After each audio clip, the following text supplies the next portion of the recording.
محمود غزنوی نے اپنے غلام ایاز کو ایک انگوٹھی دی اور کہا کہ اس پر ایک ایسا جملہ لکھو کہ میں اگر خوشی میں دیکھوں تو غمگین ہو جاؤں اور اگر غم میں دیکھوں تو خوش ہو جاؤں۔ غلام ایاز نے لکھا کہ یہ وقت بھی گزر جائے گا۔ تمنا درد دل کی ہو تو کر خدمت فقیروں کی، نہیں ملتا ہے یہ گوہر بادشاہوں کے خزینوں میں۔ دھوپ کا تو بس نام ہی بدنام ہے، جلتے تو لوگ ایک دوسرے کے نام سے ہیں۔ جو لوگ صبر رکھتے ہیں یا تو وہ جیت جاتے ہیں یا پھر سیکھ جاتے ہیں۔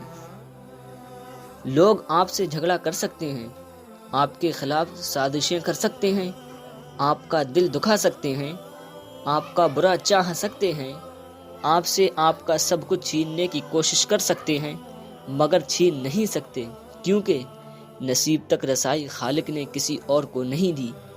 مایوسی کے لمحوں میں رب کائنات کو دیکھنا سیکھیں۔ ان کی خاموشی سے ڈرو جن کا آپ نے دل دکھایا ہے، کیونکہ اگر انہوں نے کچھ کہا نہیں یا کیا نہیں تو بدلے میں اللہ تبارک و تعالی ضرور کرے گا۔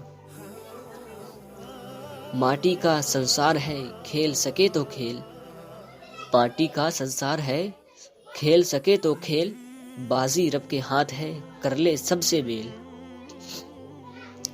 کتنی پیاری گواہی ہے نا، اشہد ان محمد رسول اللہ۔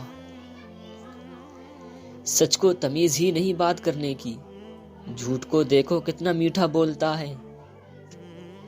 اتنے بھی محترم نہیں ہیں آپ، عاجزی میری تربیت میں ہے۔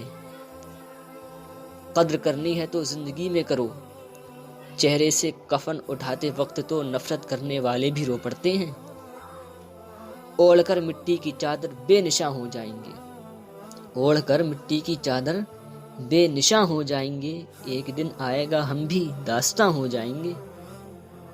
لوگوں کو اتنی اہمیت دو جتنی وہ تمہیں دیتے ہیں، کم دو گے تو مغرور کہلاؤ گے، زیادہ دو گے تو گر جاؤ گے۔ سچے رشتوں کی خوبصورتی ایک دوسرے کی غلطیوں کو برداشت کرنے میں ہے، کیونکہ بنا خامی کا انسان تلاش کرو گے تو اکیلے رہ جاؤ گے۔ منہ میں زبان سب رکھتے ہیں، مگر کمال وہ کرتے ہیں جو سنبھال کر رکھتے ہیں۔ خوبصورت زندگی کا راز دعا کی جائے، دعا دی جائے، دعا